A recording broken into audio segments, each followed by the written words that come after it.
I've seen two prevailing narratives around Mark Carney, and I think we should talk about it. There's one group of people who are saying that Mark Carney has proven himself already to be a trickle-down economist, and that he is just going to be a conservative prime minister, and that he is not progressive and he's abandoned all of his ideals. The other side of this debate is that we shouldn't be critical of Mark Carney yet. This is exactly what the conservatives want, and we should not be targeting him because he hasn't had the time to establish himself yet. And I totally understand where people on both sides of this argument are coming from, because whether it's about housing or pipelines or the budget or social services, there's a lot of reasons either to be supportive or to be worried, because politics is a spectrum, and liberals historically are right of center. But a lot of people who are on the left or center left vote for the Liberals. And there were a ton of leftists who are normally Green or NDP supporters who voted for Carney this time and feel like they're already regretting their vote. But I think instead of having a blanket statement on where we think Carney is already falling, we should take it on a case-by-case basis. Carney talking about building more homes and using the government to do that? Great. Carney wanting to do that through the private sector? Not so great. Better than Doug Ford saying that it should be only the private sector and that we should all go out and buy condos to prop up the housing market. Carney before saying that we should move away from fossil fuels and being a very pro-green energy kind of guy, and now talking about building pipelines? Not so great. Carney talking about breaking down interprovincial trade barriers and looking for ways for us to work together as a country?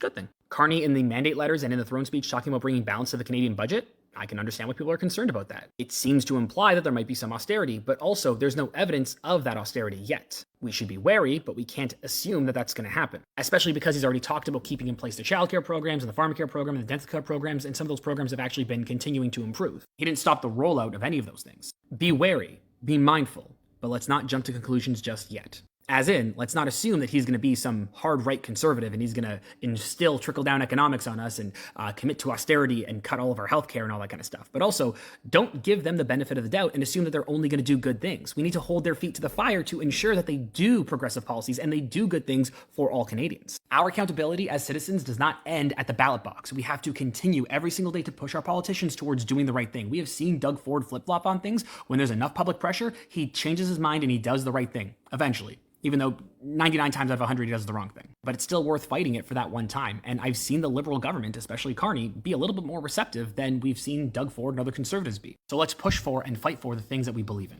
And if they betray us, let's be loud and let's make that heard.